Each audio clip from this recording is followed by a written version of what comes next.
Open Your Eyes is brought to you by the Belize Bank, our country, your bank, and Smart, bringing people together.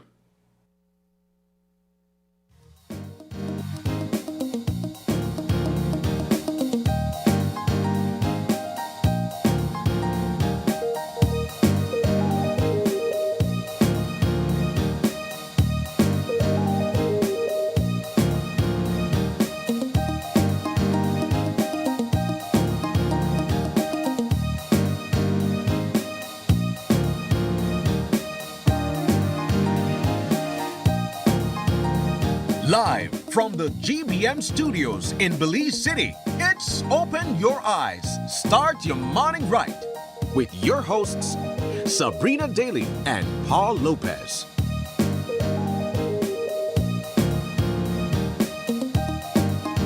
Good morning and welcome to Open Your Eyes. Start your morning right. I'm Sabrina Daly. And I'm Paul Lopez. And good morning, guys. Good morning, Paul. And good morning to our TikTok fans. It has been so fun. I'll talk to you guys later. I was telling them a little bit of some of my struggles yesterday with tires and whatnot. And you know, I think it's quite fitting with the fuel conversation. Having other vehicular issues, it's like no.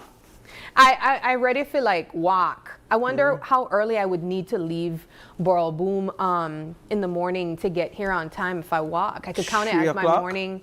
You know, And you take a 2.5 hour walk to get here? I think so. I think I could make it. You know what, Paul? I'll test myself on that before the year's out. I'll hold you to it. All right, guys. Again, a good morning to you guys, wherever you're tuning in this morning, whether it's here in country or outside in the diaspora. We are so happy to have you guys here as you start your morning right. This is our show lineup this morning. We're going to have Mayor Trapp in-house with us speaking on the Twin Town Easter festivities.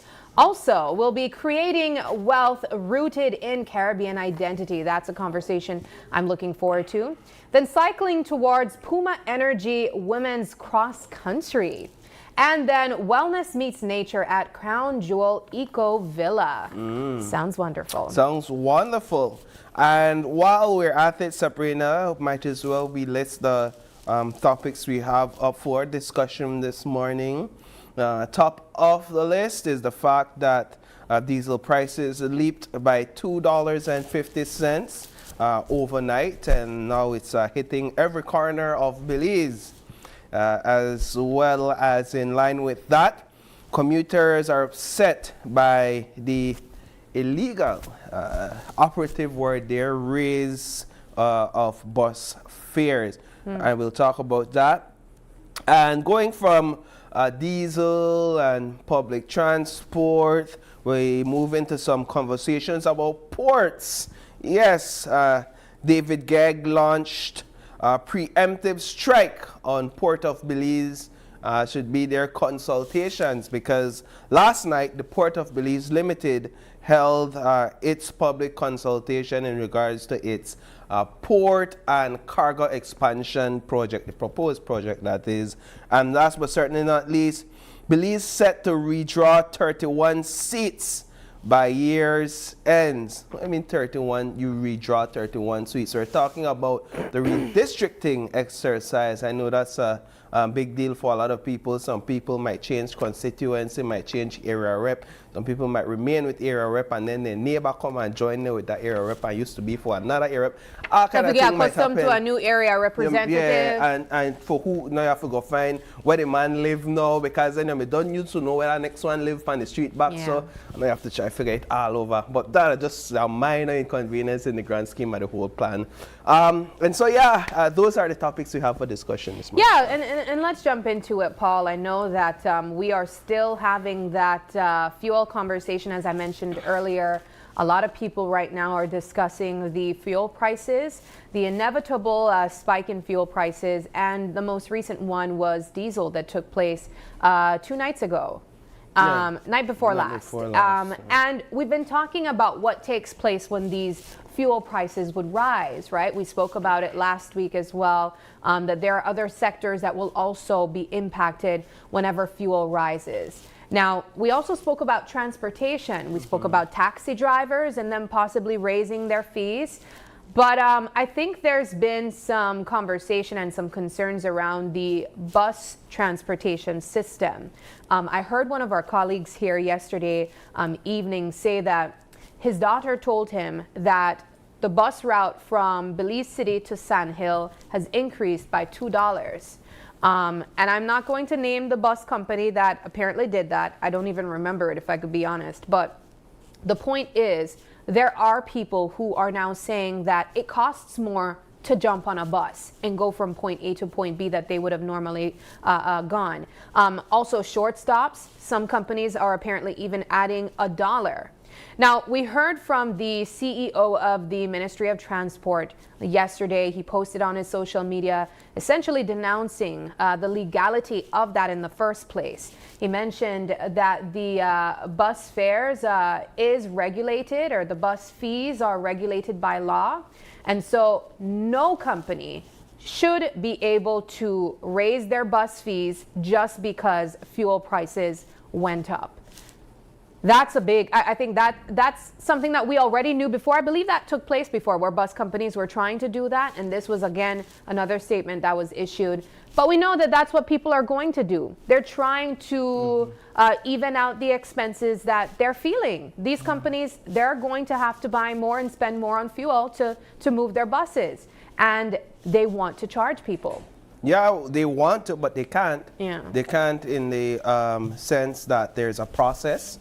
And the process requires you to make a formal request, and then that request goes through the Ministry of Finance, and then Cabinet discusses the need for it, and then approvals are made. So bus prices are regulated. You can't just raise your price. That's the bottom line of it.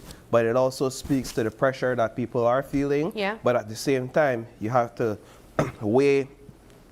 wait to make sure that operators are not trying to take advantage of the situation, that there isn't a price gouging taking place, right? Because you as the operator, you may understand what you are going through, and it may be a reality for you that this is pinching your pocket, but the whole idea of having oversight is so that there's additional eyes and there's additional scrutiny and there's additional assessment so that you can then weigh the need at the government level and decide. So what do you do if you jump on a it. bus? And what do you do if you jump on a bus and the conductor said, $1 more, mommy? I said, go ask your staff to make they pay you $1, Camino, they pay you. And then when you go to Mr. Chester say, he never supposed to pay that $1, and you never supposed to charge that $1.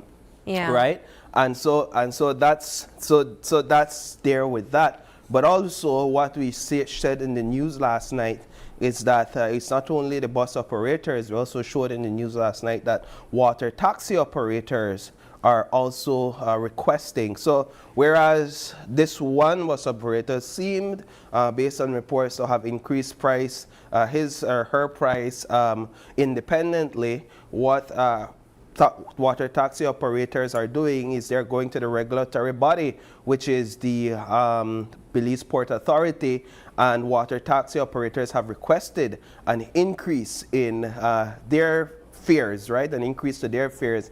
And this comes, of course, on the heels of the Easter holiday. Yeah. And there hasn't been a decision as yet.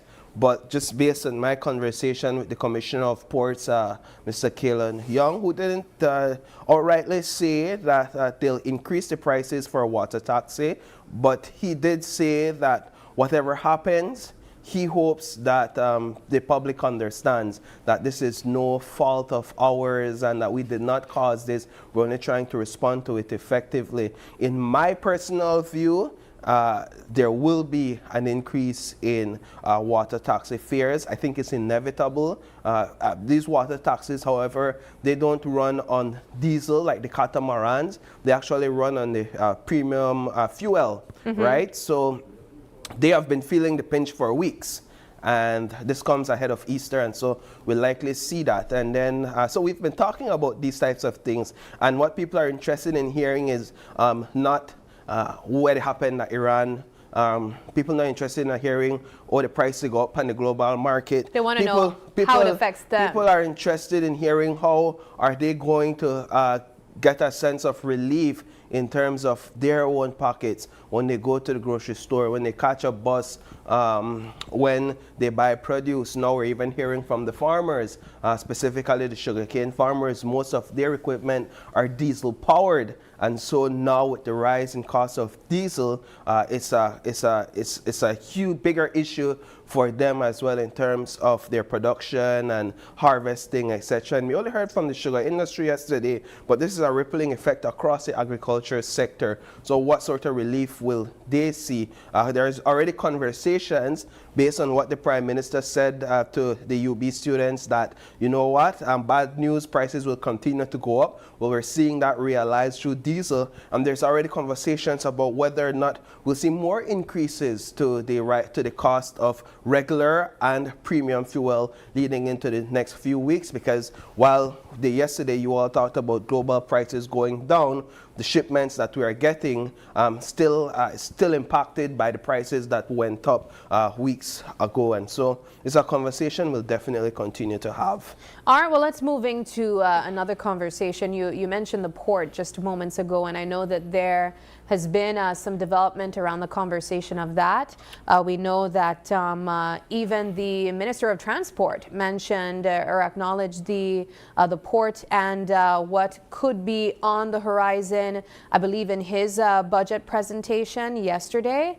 But more specifically, we know that there was a consultation that took place, I believe, last night regarding the Port of Belize. Yeah, so the conversation about the cargo and cruise expansion at the Port of Belize Limited is back on the table, right?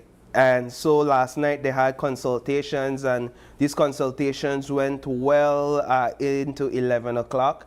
My cameraman and George, my cameraman and myself, George Tillett and myself, we were there. And so we just battled through hours of consultation into the late hours of the night.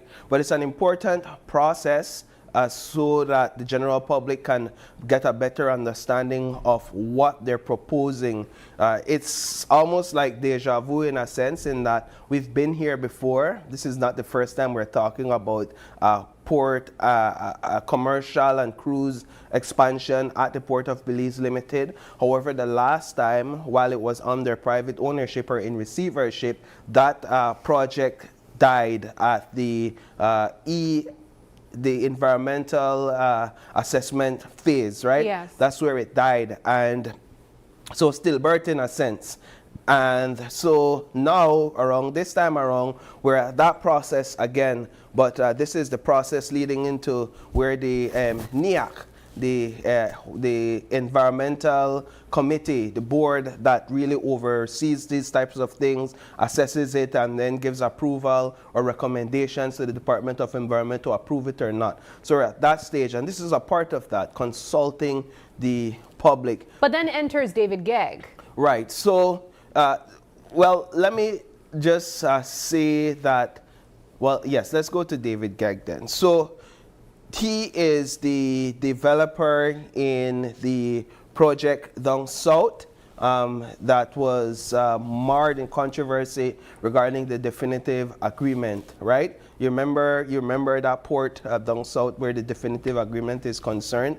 And Mr. Gegg held a press conference yesterday, and not only did he hold a press conference yesterday, he also was present at the Port of Belize consultation process, and he took out a lot of supporters with him. So I was surprised to see so many people wearing Port Magical. That's a project wearing Port Magical t-shirts. But when I spoke to him there, he told me, he said, well, I had to be here. So many people are supporting on me and counting on me to see this project that has been dormant for years, to see this project come to life. And so he said he had to be there to have his voice heard and to kind of have a display of protest. Even though he mentioned that 3 minutes, I believe, on the mic was not enough time. I believe that's what they were saying in terms of allotment of who could speak last night. Well, I don't know. I don't know that I heard that, because people were allowed to, like our colleague from our media colleague Yaya Marin. Oh yes, I saw She her. went there with 20 questions. That's good. Right, and she was allowed initially at the start and then later on to ask most, if not all, of the questions that she had. So there wasn't a limitation in terms of the time. But essentially what Mr. Gegg is arguing, he's arguing that based on the data he's received and the analysis that has been done, Port Magical is the only viable option for the cruise industry in Belize, that there is no better location and no better project to invest in and to give approval for development in Belize. That was the essence of his press conference that he held yesterday. So he didn't, while he opposed to some degree the Port of Belize Limited and pointed out some what he feels are inconsistencies in terms of how the port and cruise tourism industry is developing across the region, he also spent a great deal of time focusing on Port Magical and the benefits of that. So one of the things he brought up was the fact, well, he says that, you know what, across the region, cruise ports are moving away from this sort of dual component or operation where you have cargo and cruise facility at the same location. And he's saying, well, Port Magical isn't doing that, and the Port of Belize is doing that. Last night, the Port of Belize consultation team responded to that to say that we've listened to experts across the region and even beyond the region. That's where you can see his supporters. Yeah, in the so these are the shirt. supporters. So they came out in sort of like a protest, but Yeah.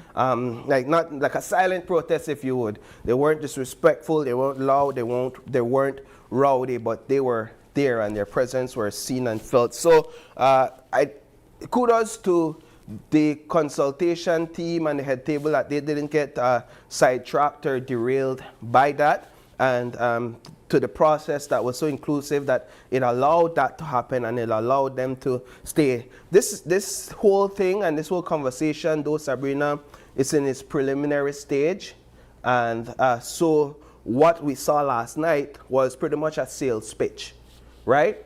They're trying to get this thing approved. So if you went there hoping for like the nitty-gritty details, maybe you could find that in the 600, well, it's hundreds of pages. I think it's like 600-page document or over 400 pages document in the ESIA document. You could find the details there, but you wouldn't have gone last night to like get all those details. The time was limited. And so there was only so much they could have said. Right. So it's a sales pitch that they're trying to get this thing sold. But obviously, there were community representatives there from the Port of Belize, from Port Loyola, that have some concerns. A lot of them are environmental concerns, concerns about noise pollution. There's concerns about construction work that would be undertaken. There's concerns about dust. Tour operators have concerns about whether or not they will be left out of these operations when they're fully materialized. So one tour operator came up to say that for example, they're at the Fort George tourism village on the outside looking in, and they're saying that they're overtaken by huge tour operators that are way more well established and have a lot of financial backing, and they're asking, one tour operator asked directly, or demanded, if you would, demanded that when this project is completed, that an agreement is signed between tour operators, small tour operators, and the Port of Belize Limited in perpetuity. In other words, we want to sign an agreement with UNO that when this port finish, we guaranteed for get work. We guaranteed for get tours. We guaranteed that the tourists will come to we, and we want to get job in perpetuity. Means as long can be, as long as you can see, we want to be guaranteed that we'll get that. So we heard from tour operators, we heard from tourism stakeholders, we heard from residents as well, and tonight we'll flesh out some of what we heard, some of what the presentation was like, because the concerns, I think, and how the operator and the developers address those concerns, I think that's really the heart of this issue right now. Well, the final topic that we can jump into at this time, I think, is one that a lot of people, as you mentioned, have been looking forward to, and that is the possibility of the redistricting exercise taking place before year's end. We know that there were conversations surrounding this for last year's general elections, and we know that what we should expect now is the municipal elections. So there's going to be a lot of changes surrounding this. As you mentioned earlier, Paul, it's the idea of people now possibly being placed in different constituencies that they were not in before. But just the exercise in general, I know that is going to be one that is very tedious, and one that we're hoping will actually materialize for the end of the year as well. Yeah, so the concern, there isn't much about who goes where and who is going to get a new era representative, as much as it is about a fight for constitutional fairness and constitutional equity across the different divisions, if you would. That has been the fight of the Belize Peace Movement for some time. That has been the fight of social activist Mr. Jeremy Enriquez. And so whether or not you will be placed in a different constituency, or whether or not you'll have a new era representative that kind of governs or guides the development in your area, is minor in the grand scheme of things, which is that it is necessary for the government to reorganize and lead this redistricting ahead of any further general elections, because then there's this malapportionment. There is disproportionate in terms of the way how constituencies are set up right now. So it's about the Constitution first and foremost. Yes. All right. Well, at this time, Paul, we do have to close off the things that we think you guys should know before you leave your homes this morning. We want to move next into our Eye on the Weather, and this is brought to you by the folks from the National Meteorological Service.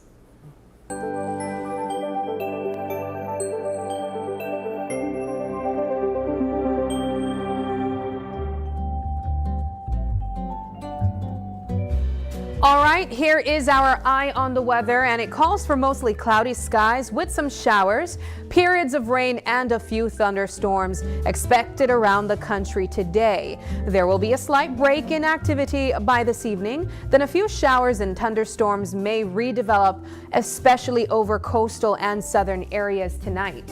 In terms of temperatures, coastal areas can experience highs of 80 degrees Fahrenheit along coastal areas, 70 degrees for lows. Inland, you can expect a little bit warmer temperatures for highs, going as high as 83 degrees Fahrenheit, however dropping to a low 64. And then in the hills, chilly temperatures can be expected, highs of 72 and then dropping to a low of 60.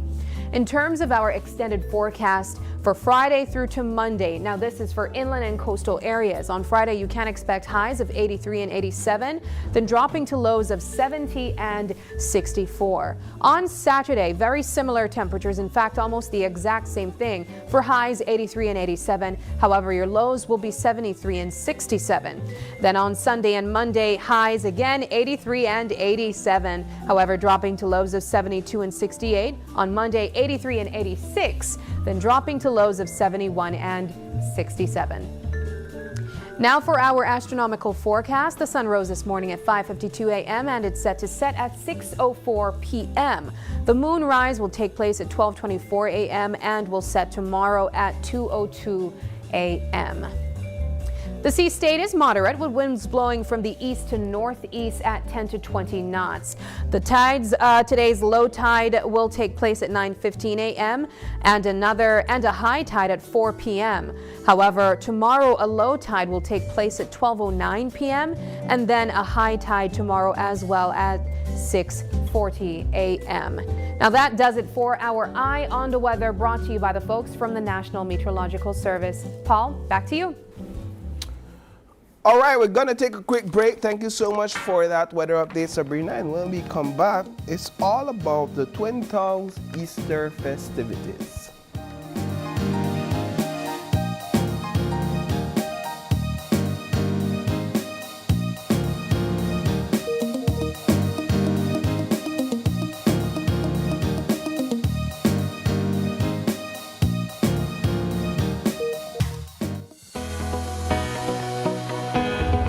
Connection isn't something you switch on.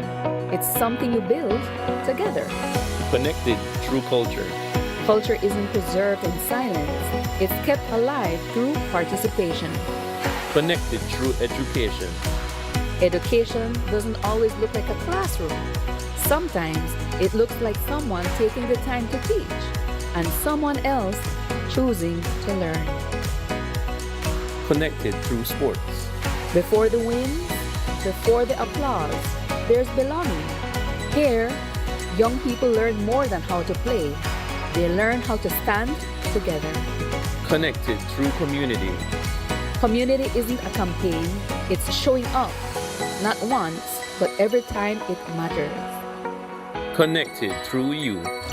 Behind every connection is a person who cares. People who listen.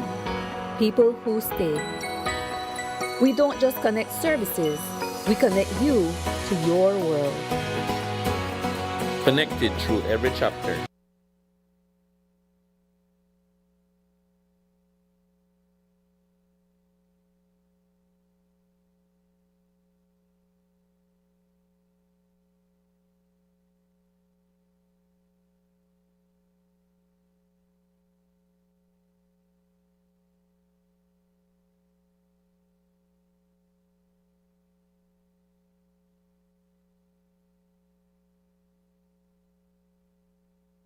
Connected through every chapter. Smart, bringing people together. What happens when you step off the edge? Too late to back out now. He said I'm ready. No, I'm not. And land somewhere unexpected. Sometimes it breaks you open. Wild at root, That is very bitter. but sweet on the tongue. Where history calls out, and you answer with open arms.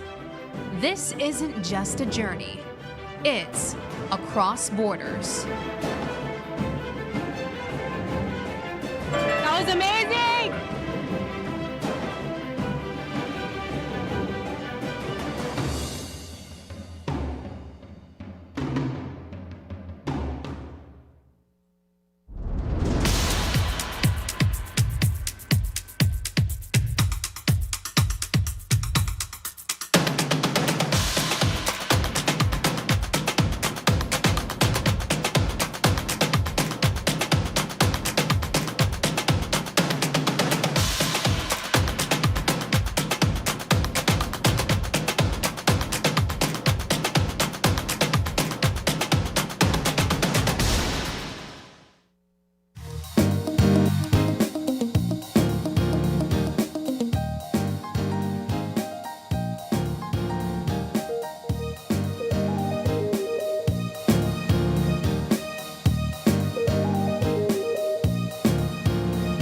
Welcome back. Thanks for staying tuned with us. This is our first conversation for this morning, and it's all about Twin Town festivities for the Easter. You know, a lot of people go in different directions for the Easter holiday. And believe it or not, many people head out west They to the do. Twin Towns They because do. of the beautiful scenery, the river up that side, and then the beautiful people. And we have two of those beautiful individuals on set with us this morning. We have the mayor of the Twin Town, none other than Mayor Earl Trapp, and he's with his financial director, Ms. Nasli Holtz. Good morning.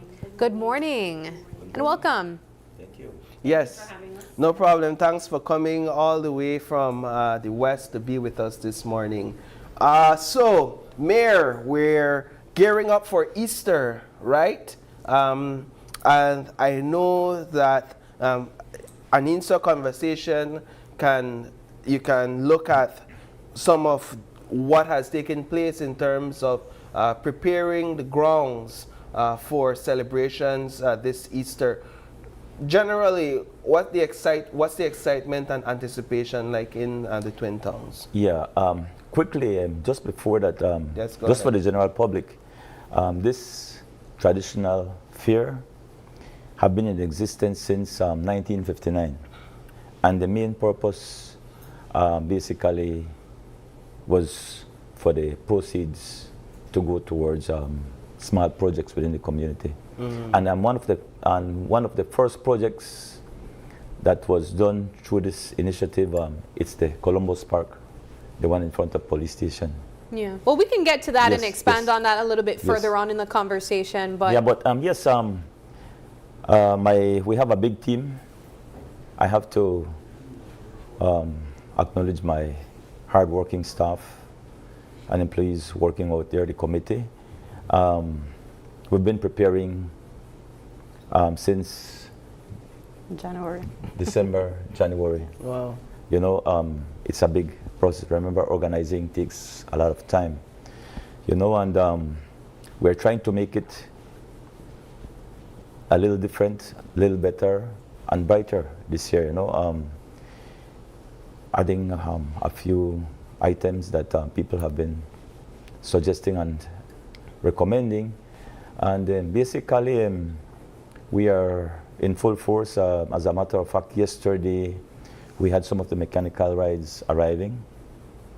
So the team, committee have been out there making sure that they are being set up in the right place. We are working on some stalls at the moment.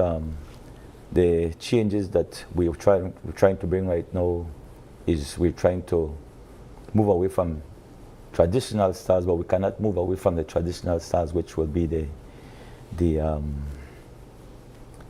leaves, the bay leaves, and things as such. That's some will still remain there. So we are trying to bring the small tents, and of course one of the biggest sponsor for the fair, which is Bowen and Bowen. We use their tents and we go, but we are very much occupied on the grounds, and we're in full swing. Now, Ms. Holtz, I gather or I see that you deal with the finances at the council. I'm sure you can speak beyond the scope of finance on this particular event. But when it comes to funding an event like this, how does that work for the council? Well, the Easter Fair in San Ignacio is about the people. It's for the people. So our funding, the town council kind of is the one that sponsors the fair. It's our annual event. We have 10 to 15,000 people visit our grounds over 2-day weekend. So you know, it's a tradition. You know, you can't get rid. A lot of the other locations have started Easter fairs, but nothing like out west. You know, we are the original, and we keep improving, as the mayor said. So, you know, out west is where you need to be for the Easter weekend. No more going out of the country. Let's support, you know, in-house. And as the mayor said, the financing part is we kind of soak in that expense, because it's for the people, it's for the vendors. We're all for economic growth with there's a lot of entrepreneurs in San Ignacio. As the mayor said, we're moving away from the built-in tents, because a lot of our entrepreneurs have moved to branding. So we're encouraging them to bring their own tents. They've branded themselves. People know them. So, you know, you can look out for them at the fair. They're there annually. We've seen growth on all of our entrepreneurs in San Ignacio. So the Easter Fair is to give them that opportunity to, you know, our fees to them is minimal. Yeah. Okay. So because we want them to be out there to gain their popularity as they've done over the years. Paul was mentioning earlier about the western part of the country being where many Belizeans, tourists, just in general, flock to, but especially during the Easter holidays. I think just with the state of what is taking place right now at the border, we know for certain that you might be seeing more people going in Santa Elena and San Ignacio during the Easter holidays. But I want to ask you guys, being from, you know, the Twin Towns, what is it about the western part of the country that you would say have people rush to you guys, rush to the west? What is it about Santa Elena and San Ignacio or Cayo? It's about the people. That's the best resource that we have is our people. We're friendly. You know, we have a lot of tourist destinations. We're the largest inland destination, but it's about the people.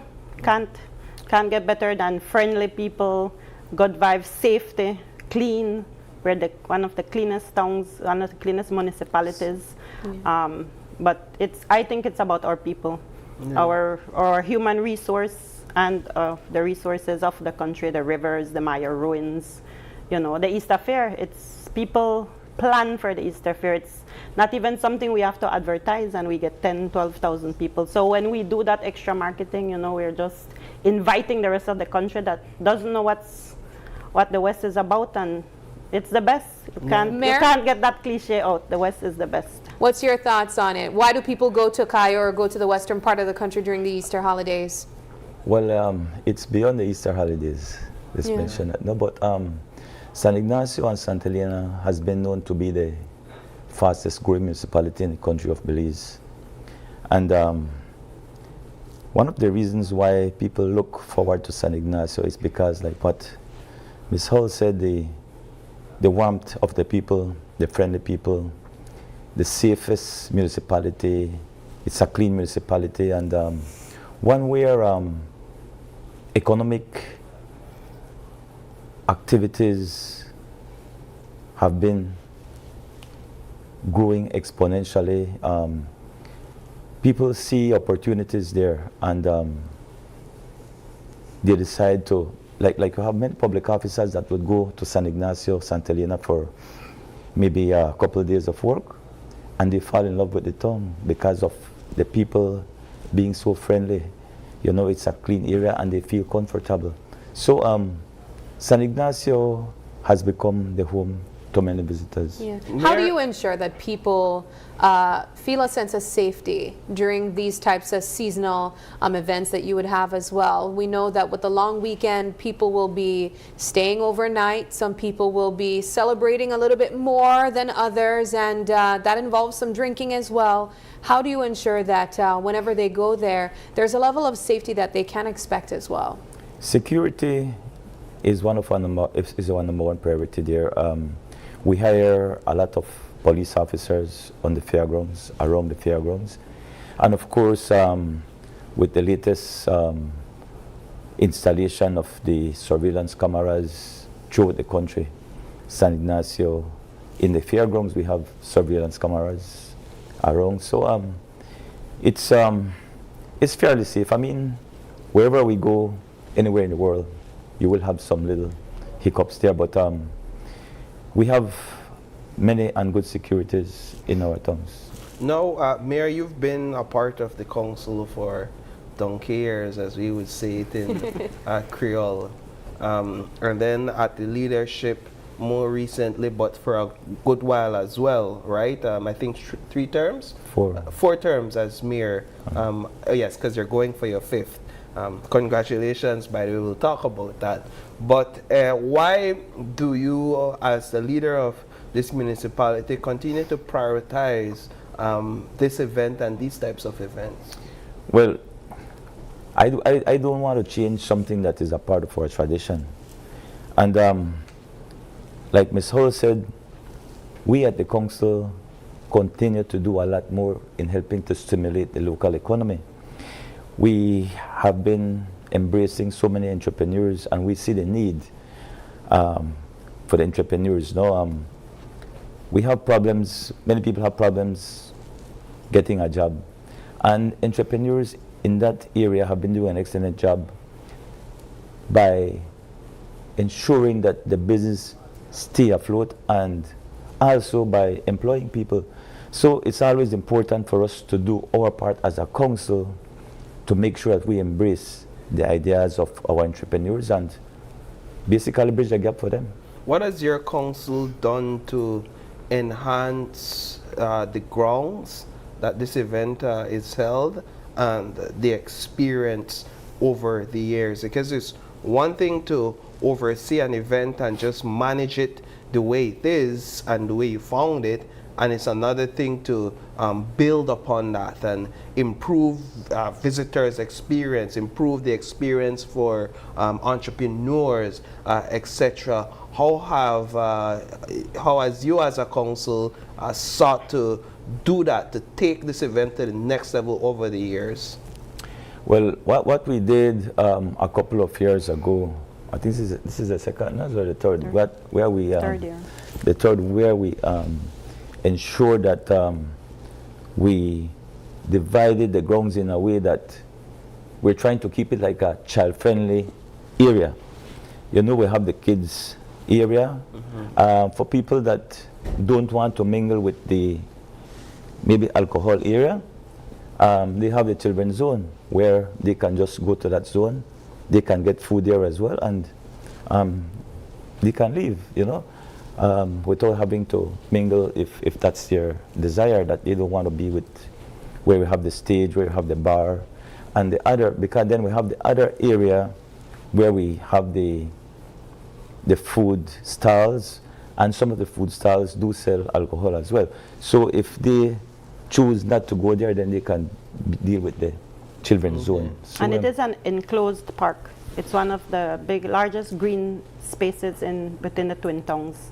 It's an enclosed park, and like we say, we work hand in hand with the police. So we have like 30 police officers out there throughout the day and the night of the event. So we've had a low incidents out there during our Easter Fair. It's a very family-oriented Easter Fair. It's not, you know, it's more family-oriented. So take us through some of the events, if you can, that will be featured at this event. Well, the musical highlights for the Saturday are Superfuria, which, you know, everybody loves Superfuria. And we have our local band, Golden Pass Band, and they've been at the Easter Fair. This is like the 4th year that they're there. And they will be with Harlem Youth. So we have them for the Saturday and the Sunday throughout the days, and we have DJs during the day. So, you know, it's a musical fair weekend. Yes, it's musical. It's about the children. It's about families. We have families that come from the urban areas of San Ignacio and the Cayo district, basically. So we are very focused on the entrepreneurs and our visitors. You mentioned that there will also be local vendors there. Do you have any more spaces for people who could potentially prop a booth there? We try to keep it to a level of vendors where everybody makes a profit. Okay. You know, if you there's always space, but we feel like if you saturate it, then nobody really makes a profit out there. So we try to we limit it to like 55 to 60 vendors. Okay. Which, you know, then by Monday, everybody sends us a message, hey, we did so good, we sold out. And that is what we want. We don't want 100 vendors and maybe 50 of them come out in a profit. All right, so quickly, I see that you all have a couple other events. I see or activities. A pop-up for March 28th? Yes, that is a Easter pop-up. Again, it's for the vendors, the entrepreneurs within the Twin Towns. We have a lot of pop-ups within the Twin Towns throughout the year. That one we'll do on the 28th. It's at the Cayo Welcome Center. Okay, and there's a Easter basket event. Nice. I saw with recyclable material. We just had a flyer on the screen. Yes, I think the deputy mayor is leading that There that on the screen. Easter fair event. Hippity Yes. hoppity Easter Easter basket basket making. making. All right, I think good. it's Friday. Well, if you could see the details on the screen, and for those interested, you could follow along. Mayor? I think Mayor has a kite. I think Miss Nasli missed the Caribbean Rhythm Band that will be there. We'll be having At the 3 Easter bands. event, Caribbean Rhythm Band. Where are Yes, they from? From San Ignacio as well. Okay, sound like you're familiar with that band. No, I know them. No. Okay. They're from San Ignacio. Yeah, and they will be at the fair. They will be at the fair. 3 bands playing, and of course, we have the artists that Harlem Youth. will be featured, Harlem Youth. Yes. Yes. Who will Now- be performing, and it will be concert style. Right. When does the gate open and when does the event end? It starts at 10 a.m. Saturday. Saturday morning, and we go all the way until 2 in the morning. And if people are there, then we stay until 3. But by 2, it's beginning to round up. So we close off about that time. And then Sunday, we start at 2 in the afternoon. And that's with most of the activities, like the greasy pole, Oh, the pack bread eating contest. pot man, bread pot eating bread. contest. Yes, it's pack bread and water. Oh, wow. Yeah. Yeah. You know, then the beer 0. drinking contest, the watermelon eating contest. We have the strongman competition. Okay. What else we have, Naz? I think there's a clown this year. We're having Oh a yes, clown. that's a new activity, a new we event added that we're the- bringing for the children. Clown. Fires. A clown show Or real. that the clown Fire will the be. clown. We had enough of that. Yeah. for Yes, last the few clown years. will be there with the entertaining the children. kids, yeah. And also parents, you know, and sharing balloons and painting for them. It's an afternoon full of activities, and we are honestly expecting the people to bring out the entire family. We have the go-karts, we have the small ATVs and small motorcycles, so the ground should be filled with many activities that you can do with the family. Excellent. Well, we definitely want to encourage people to go out and to support this event, but I know that it doesn't necessarily need any encouragement because people are already anticipating it. Mayor, we only have a couple more minutes in earnest, and I just wanted to quickly ask you about your decision to run for a 5th term in the face of criticisms that you should give it up for a for a younger leader, for younger blood. I don't know if I answer that, buddy, but Mr. Lopez, I personally am a dedicated leader. I physically get involved, and I have a vision for San Ignacio and Santa Elena. I know that I cannot do it all, but at the least, when I have the strength, I push what I can, and we still have more work to get done. But I believe that before I plan to transition into the national level, I think this term would be ideal for me to continue to get more of the works that we have not completed in our municipality. But I believe that I still have the extra energy, the extra strength to complete the vision that I have had over the past years. I know I say so much, but over the past years. Good. Yeah. Well, fair enough, Mayor. We'll definitely have our time to expound on this conversation, especially leading up to the municipal elections. But thank you for taking that question. But one more thing I would like to add to that. Also, I believe that for this next 3 years, if it's God's will, it will give me more time to help molding someone to succeed me. Yeah. Yeah. Which is absolutely necessary. yes. It's a good point. So we need succession plan in place. For sure. All right. Well, guys, thank you so much for joining us this morning and sharing what people can expect when they head west this Easter weekend. We appreciate the activities that you guys continuously put on year after year, and we hope that it goes safely and it goes well. Thank you. And Thank you, too. we are all welcome the West April 4th and 5th. Excellent. And thank you for this Thank you. opportunity to Anytime. promote our municipality. All right, at this time we take a quick break, but don't go anywhere when we come back. Creating wealth rooted in Caribbean identity.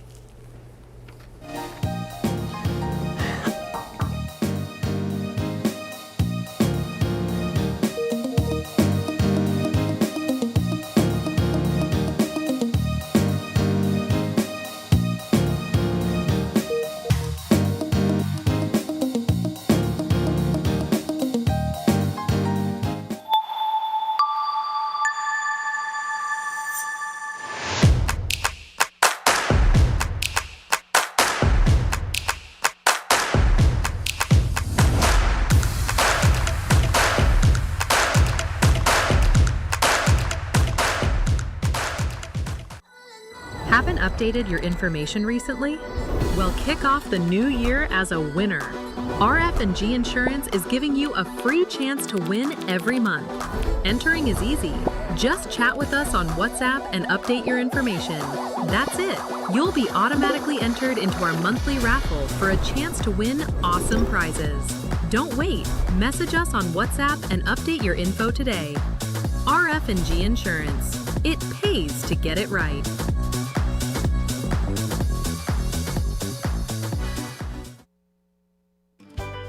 GBM is turning the spotlight home. All Belizean, all day, every day. We're bringing to you more local and regional programs than ever before. Relive the classics you love. Plus, enjoy brand new stories that celebrates who we are, our people, our pride, our Belize.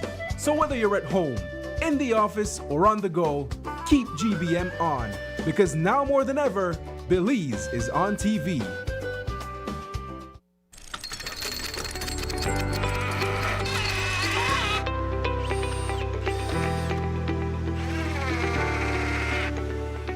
For any project, big or small, Best Screws provide strength, efficiency, durability, and affordability. Get the screws specifically designed for your next project. Get Best Screw, the power to build, the strength to last. Available at Denny's, quality and savings.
The future is calling. Belize Bank.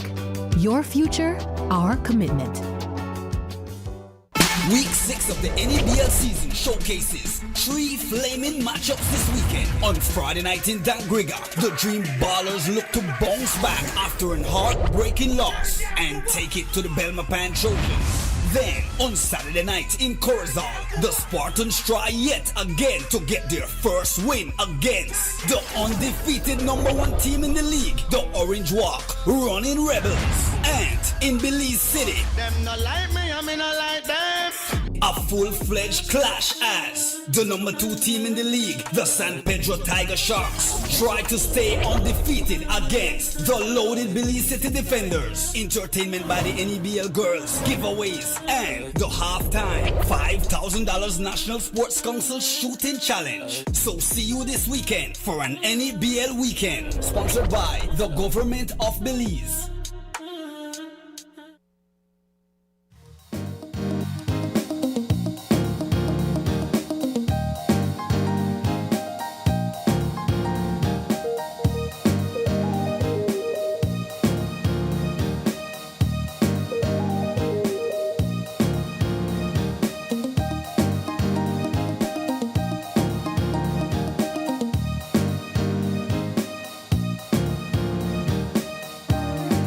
Welcome back. This is our second conversation. And as we mentioned before the break, it's all about creating wealth rooted in Caribbean identity. Now, I'm really excited about having this conversation because in the past, Paul, we have interviewed this lovely lady in pink. She goes by Shelly-Ann Aki-Solomon. She's a business strategist representing also a Caribbean economic empowerment advocate, but we've only met her virtually. And so this is the first time we are now meeting in person, looking stunning in pink. And she is joined by Richard Solomon. He is an international leadership consultant, executive coach, and best-selling author. Guys, thank you so much for joining us, and welcome to Belize. Thank you. It's nice to be here. It feels kind of like we're family, you know, having that Caribbean roots. Yes. But we have spoken, you know, briefly and at length virtually about developing ourselves, building our wealth, rooted in Caribbean identity even, and even exploring what that means for us in general, and even as women too. And so I'm so excited about having this conversation now in person. To have you here with us, Shelly, we can get to explore it all over again and also kind of take a look at where you are in your journey as a consultant, as an advocate, and also figure out how you guys tuning in at home could take advantage of this right now. What's rooted in wealth? How would you describe that, to be rooted in wealth? I believe that's a mindset. Yeah. It begins in the mind. You have to believe that you deserve it, and you also have to believe that when you pursue it, you can attain it. What do you think? It is a mindset. It's not a figure. Wealth is not a particular figure. It is a mindset. But if I were to connect that with our Caribbeanness, to be Caribbean is to be coming from behind. To be Caribbean. To be coming from behind. To be coming from behind. Absolutely. There's no doubt about that. Most of these spaces have been colonized. Yes. And so colonialism is always for the colonizer. So a lot of our wealth has been taken to other places. To be Caribbean is to be told that you're not good enough because you have an accent, because you have a particular skin color or texture of hair, etc., etc. So to navigate the world from a wealth mindset means to transcend those belief systems that have been implanted, and to see yourself as good enough and to navigate the world as if you should be here. That's so difficult, though, and I'm sorry. I just wanted to say that that's so difficult because, you know, Richard, to hear you say that it's a part of colonization, even that's a part of culture, identity, even, and how do you unlearn those things that are so intricate and within you that you might not even realize? You know, how do you unlearn these things that you grew up hearing from your parents, from your grandparents, that are generational thinking? Taking it? I'll start. I mean, it's a few things for me, and Shelley will talk about this, I imagine. Walking on the African soil helps me to recognize that the spaces that our peoples come from, and all of our peoples, including the peoples that were here before our colonizers, these are majestic spaces. They are not lost spaces. A recognition that our history is deeply rooted in culture. Being cultured doesn't mean that we are like another group of people. It means that we have our own. I listened to the mayor talk about these celebrations that are happening in a very uniquely Belizean way.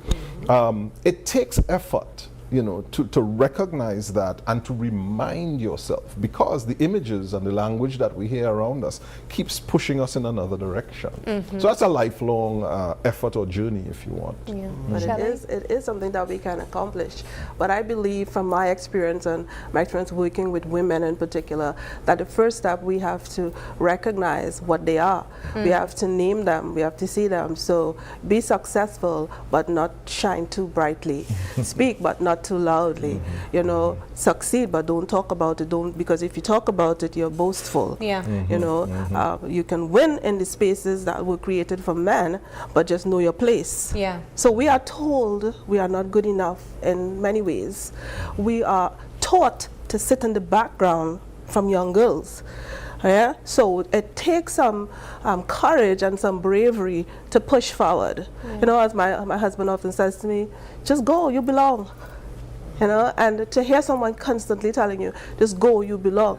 A lot of women don't have remember, this space was not created for women.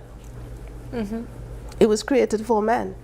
And if we try to enter this space and become combative, we won't win. We'll be called all sorts of names.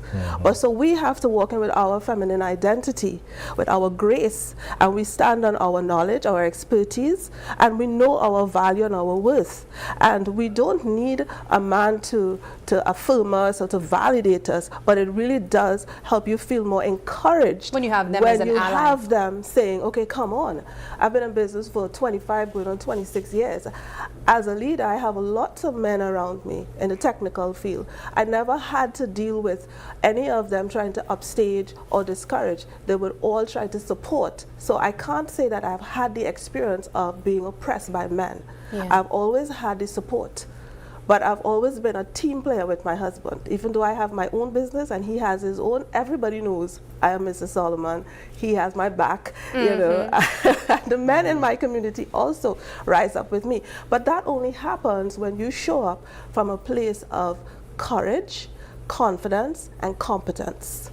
And understanding that our Caribbeanness and our feminine identity are not disabilities, but they are actually our competitive edge. It's what's unique about us, and we should lead with it, not put it aside. Yeah, I wanted to take a quick step back, right, to kind of get a bit into your relationship as a power couple, if you would, right? That's what they say. That's what they say. That's what people say. Where did where and how did these two worlds intersect?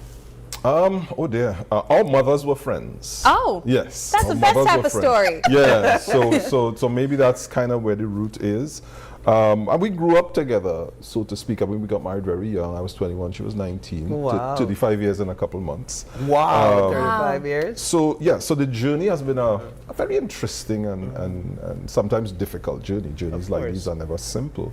But it's a recognition, it takes a recognition that there's always more out there. My mother was a fearless entrepreneur. She did all kinds of things. And so that was my first sort of up-close view of women in entrepreneurial spaces. So this is not foreign to me at all. Actually, this is more natural than most other things that people would do to me. You know, so what would you add to that? And is it true, is the story? Yeah, so the story is true. His mom took a liking to me from a very young age. And she came to me and she gave me some wise advice before her passing, a couple days before her passing. She came to our house and she gave me some advice, Get somebody who's ambitious, get somebody who loves you, make sure that person doesn't have any addictions. She just gave me a list of things and she said, you would be a wonderful wife. So it was interesting to see that I actually became his wife, because there was no discussion or even interest or any connection really in that regard. But we met, he saw me, I think he was smitten with me. Anyway. Let's go with that. And we've been married. We got married at a very young age and we grew up together. I think that as a couple, one of the things that has kept us together is understanding that our survival is dependent on our team spirit. We have always supported each other in whatever ventures we step out to pursue. I would support him, he would support me. I honestly believe that that type of team and that care for each other's elevation has kept us together and kept us focused. I believe also in business, when we set goals, we have always been setting goals from the beginning. So in the next 5 years, we're going to do this. When we get to this age, we're going to do that. And we actively went to work together and separately to accomplish those things. Wow. So I don't think that marriage is for the faint-hearted, because as we said, we got married I was a teenager, 19, he was 21. So you all know, every 5-10 years, we change. And with those changes, we have to adapt. And we have to change with the changes that's happening in the personal and then therefore in the marriage. So those are the things that we have to adjust. I think also as entrepreneurs, you develop a very logical type of mindset, and you have to embrace the fact that you cannot have the cuddling and the hugging and all the time that you want and still have the success in the business, because business requires time and effort. So you have to develop the mindset of a wife that this is what he's doing. He's actually fighting for the clan. He's actually fighting for the legacy. He's actually fighting for the next generation. So do you want hugs and cuddles, or you don't want to support him and encourage him to keep going? I love that. And it's setting realistic expectations within the frame of marriage, and I appreciate that. Now, as leaders, both leaders in your own right, what is the most challenging? Leading others or leading yourselves and your marriage as a unit? You go first. I don't struggle with leading self. I think that has become very natural to me. I'm a very aware person, and I'm also very destination focused. So before things get to my doorstep, I've been preparing. So I constantly work on personal development. I will never stop that. I think for me, the biggest challenge is when you have two go-getters in a marriage and you have two strong personalities in a marriage, you do have to navigate that. And sometimes for me, I think it becomes a little bit difficult, not impossible, difficult, because he has a very strong personality. He's a bold style personality. And I am high sympathetic and high technical. So sometimes those personalities blend in nicely, and sometimes we clash. So it's in the clashing that I have to develop skills to deal with that. And I think our personalities are very different. So he has, as a bold style, he has to do a lot of adjusting with my personality, because I could be very annoying to a bold style.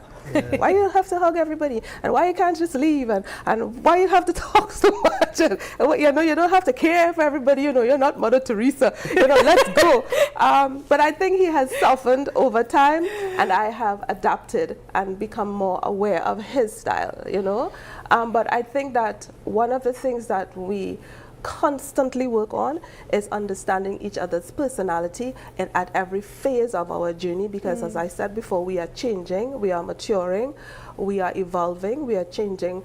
Our perspective on life and situations are also changing, and we together have to adapt, because if we don't put effort in that, we will clash, and then when we have too many clashing, there's negative energy, and negative energy causes separation. I don't know about softened.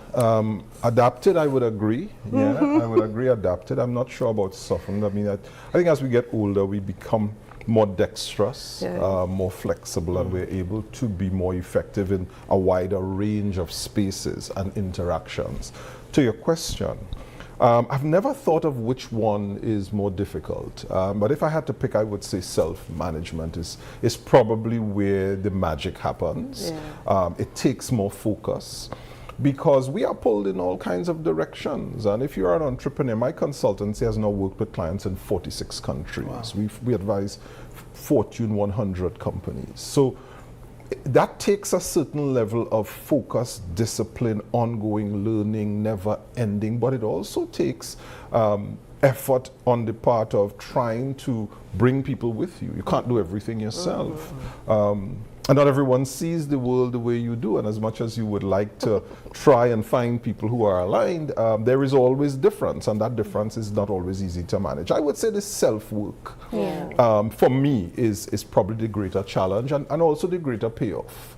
I tell people I don't set an alarm in the morning. My responsibility is wake me up every morning. That bill, right? No, but it's not bills. I mean, and I mean that quite literally. Maybe between 3 and 4 o'clock in the morning, my brain comes awake and it starts thinking. And I mean, I'm not awake physically yet, but your mind, I'm already thinking about what's going on. What else do I need to do? I forgot this. I need to make a note of that.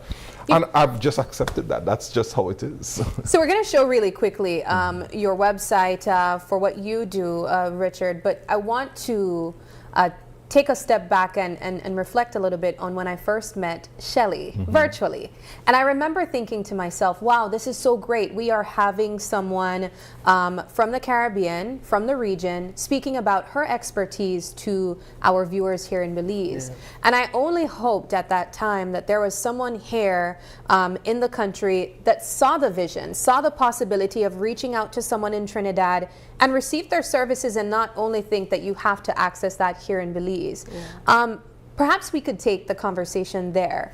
I never imagined that I would have you on the couch with us now, but you also brought your partner with you, your husband with you, who also has his expertise as well. Speak about the ability to share your knowledge, share your expertise anywhere in the world. And even though you are located in Trinidad and Tobago, someone here in Belize City can still have access to that. And relate to it. Yeah. Well, they did reach out, right? And as I said on my last interview when I was on the station, I said, we are very similar. Our Caribbean cultures are very similar. We call things by different names. We have stories that we give different titles, but we think and we want the same things, you know. So it was pleasant to have, you know, people from Belize call and tell me their story, tell me their goals. I could put a strategy together. So that's nice, and that did happen. Wonderful. For me, it was an intentional goal to spread my knowledge and my expertise to the Caribbean. Yes. Because I know the mindset, I know the behavior, I know the belief, the barriers. I also know the geofences that set up for us as well, right? The reason why I brought Richard with me today is just to show people that it's not just one person, and also that as couples we could team up and have impact in different areas. So I focus on individuals. He would focus on organizations. We're still individuals, but he's going after the organizations, governments, and so on, right? But he'll talk about that.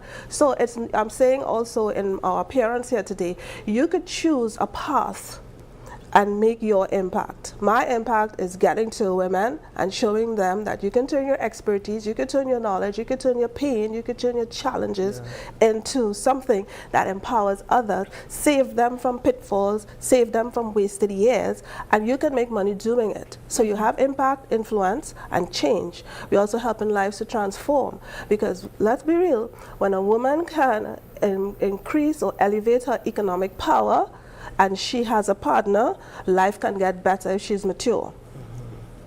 And I'm saying that because some women, they go into this masculine energy and get combative and get competitive, and it's toxic competitiveness. But if the woman elevates herself with regards to income and her economic impact, generations can be changed. And also, you remove some of the burden from your partner. May not be all. In some cases, just a little, some cases a little bit more, in some cases totally. But I'm just saying to women, you have options, and you don't have to be combative with your partner. You can work together with your partner, even though they are in a different lane. One of the, and I'll get you in on this, Mr. Richard, and I know you all have an event as well, right? Coming up, we're going to talk about that. One of the things I appreciate that you keep, that you've repeated, you make mention of intentional goals. Yes. And a lot of what you've achieved, you've said, and I've heard Mr. Richards say too, is that you set out intentionally to achieve these things. I'm personally doing a course right now in life coaching, and one of the things I'm learning is that the objective is transformation, and ultimately succeeding at, and so intentionality is very important in this dynamic. How much do you believe that people can achieve what it is that they set out to achieve? You want to take it or you want me to go? No, you go ahead. Right. I believe totally, and again, this is based on my experience in my personal life and working with hundreds of clients, right? I have coached over 10,000 clients, so I have patterns that I see. And the patterns that I see are, when a client comes to me and they believe that they can do it, that's one thing. Two will come with the belief that they can do it. But the one that says, I take responsibility for accomplishing this, those are the ones that succeed. Because we have people who believe, we all both believe, but then we have to go deeper. Will you take responsibility for making it happen? It won't always be totally on you, because community is currency and you get access through community, and it can make your dreams accelerate. However, the people who win are the people who take responsibility for accomplishing the goal. Not dependent, not entitlement, not victim mindset, not laziness. none of those things. I will step up. When I started this Caribbean, the goal to go across the Caribbean, I resisted media for many years. I would send my husband, I would send my team members. I wouldn't go, I didn't need to be on television. But one of my publicists said, Shelley, they need to hear from you. They need to hear from the person who's actually making this happen. I had to make a decision. Will I have the courage to step up and say what I have to say and get ready for backlash, disagreement, being responsible for a tribe, because now I have a Caribbean tribe. I was just nominated the only Caribbean woman, salute woman in business excellence out in the US, and that's a heavy weight. Now the Caribbean and the media jumped in, thank you media, around the Caribbean jumped in and said, how can I help? What can we do? And I was being featured and people were talking about this Caribbean woman. She's the only Caribbean woman, business excellence from the Caribbean, a Caribbean woman. I'm like, oh Jesus. Something you resisted. Yeah, and now I am the face and I have the Caribbean around me rallying. So that's like nerve-wracking, but it also brings a soberness and a higher level of recognition of the impact and the influence. And as my husband said to me, I say, wow, he said it takes something from an individual to have that type of influence, to rally a whole community to say, yes, we want her. Because many people don't have that support. And it's not just my husband supporting me now or my children. We have the people around the Caribbean, as far as France, Canada, the US, just going with this thing. And I'm saying, women, we can make impact, but we have to have the courage. So will you take responsibility? Will you step up and say, I will do it? Or are you going to push other people and say, I'm too scared to do this. I don't like how my hair look. I don't like my face. I don't like my complexion, you know. We say, our stomach is too big, our arms are too big. It's never the right time. No, just step up. Take responsibility. Those are the people that win. That should be the slogan. Yes. Take responsibility. Just do it. Just do it. No, so you all have an event coming up. Can you all speak a bit about the event? Before I speak on the event, I just want to make the point that the Caribbean is, we're separated by water, but we're the same people groups. You know, we go up and down this space from the Bahamas all the way down into the ABC Islands, Central America, South America. We are the same people. We've got the same history in many ways. I'm a Caribbean man. I own this space. It belongs to me. I don't feel uncomfortable, regardless of what is happening politically, etc. I feel like this space belongs to me. And so I understand that we have built nations out of, in the case of the Caribbean islands, rocks in the sea. That's how I like to say it. Yeah. In very short periods of time, we've built nations.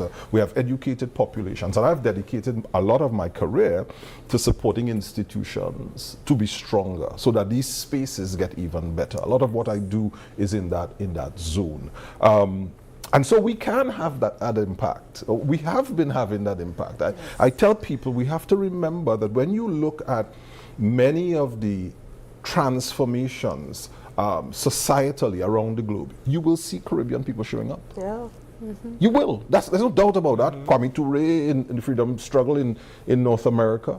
You know, if you look at Malcolm X, he's a Caribbean man. Very much his mother was a Grenadian woman, and I could go on and on and on. It's connected somewhere. Very much so. Yeah. So we are already a people full of greatness and full of power. Yeah. Yeah. It is that we must believe it, one, and then we must channel it.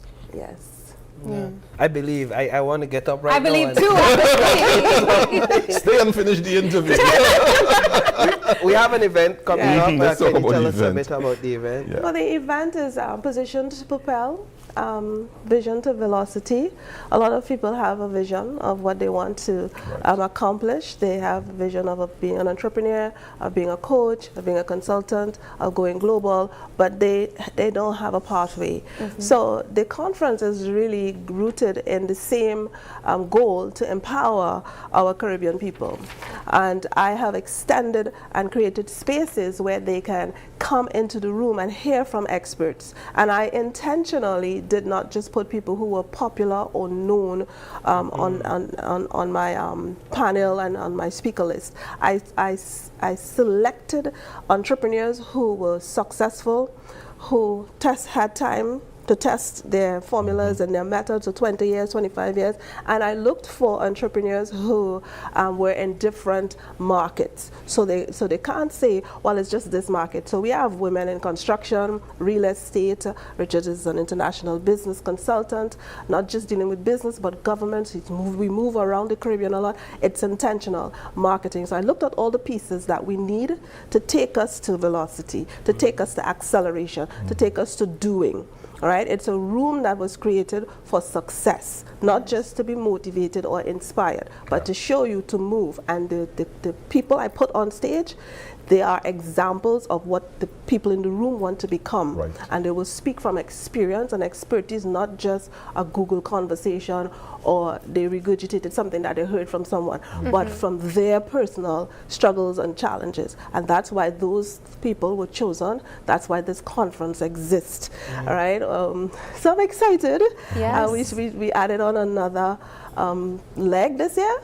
Mission Next Generation. So we have a table that's set for just the young entrepreneurs that was sponsored.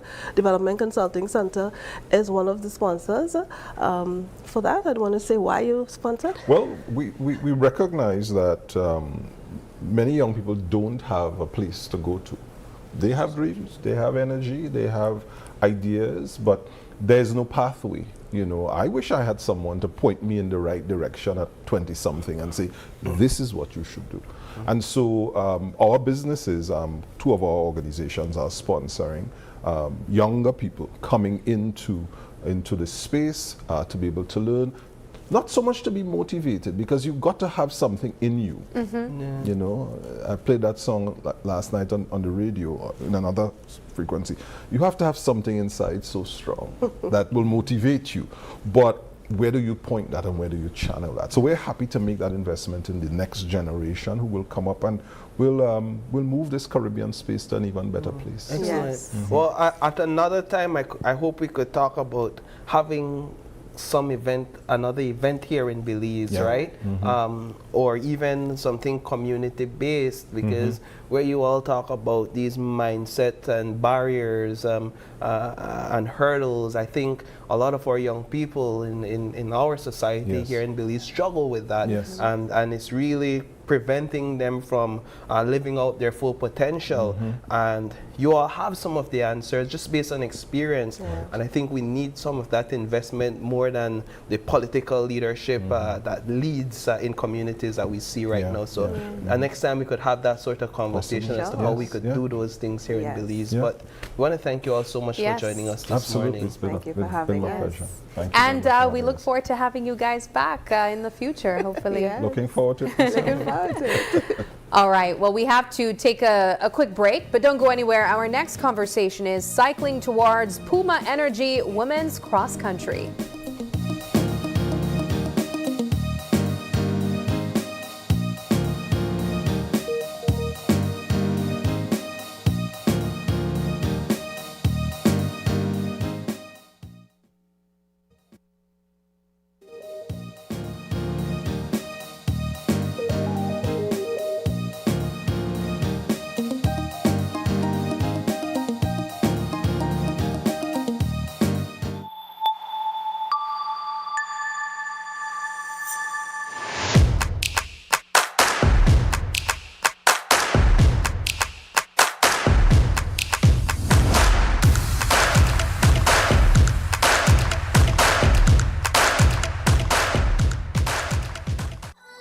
Haven't updated your information recently?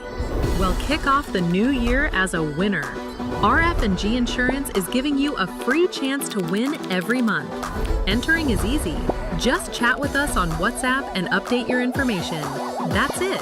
You'll be automatically entered into our monthly raffle for a chance to win awesome prizes. Don't wait. Message us on WhatsApp and update your info today. RF&G Insurance. It pays to get it right.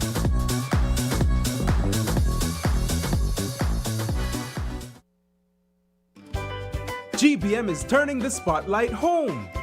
All Belizean, all day, every day. We're bringing to you more local and regional programs than ever before. Relive the classics you love.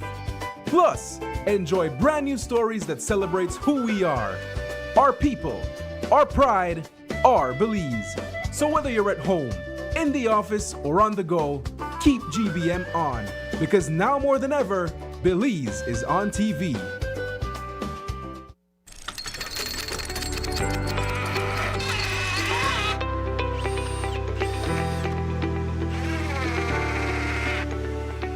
For any project, big or small, Best Screws provide strength, efficiency, durability, and affordability. Get the screws specifically designed for your next project. Get Best Screw, the power to build, the strength to last. Available at Benny's, quality and savings.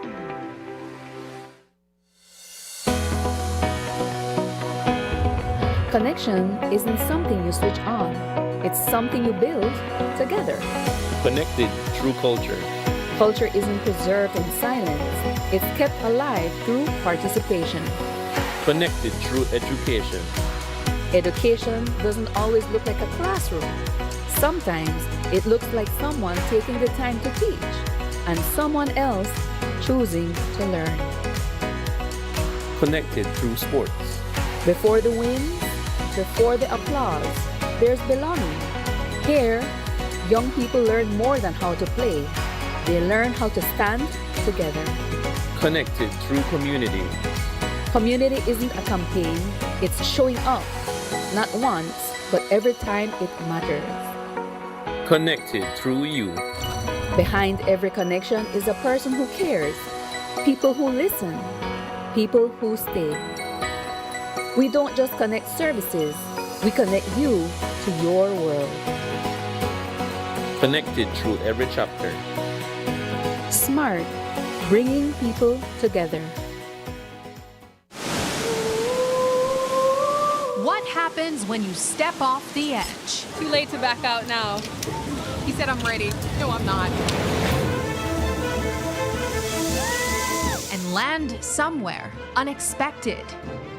Sometimes it breaks you open. Wild at root, That is very bitter. but sweet on the tongue. Where history calls out, and you answer with open arms. This isn't just a journey, it's across borders. That was amazing!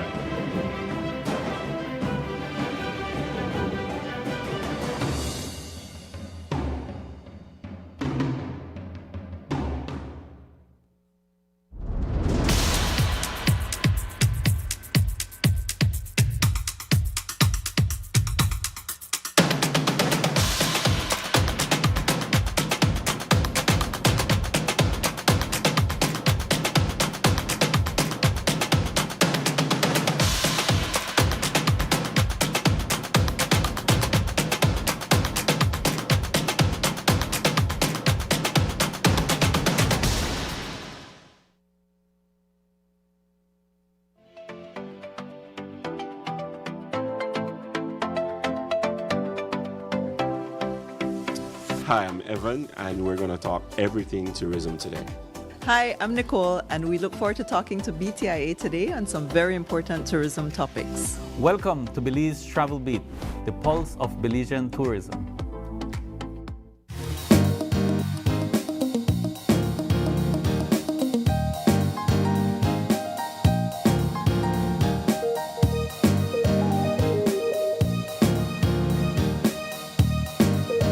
Welcome back. Thanks for staying tuned with us. Just like that, we're jumping into our third conversation for this morning.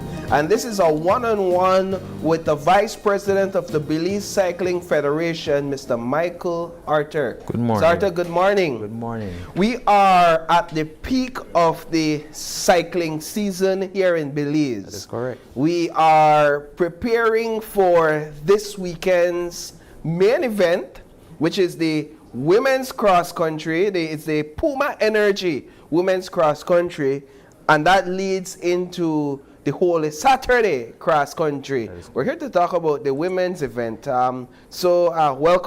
Thank you for having me. It's a pleasure.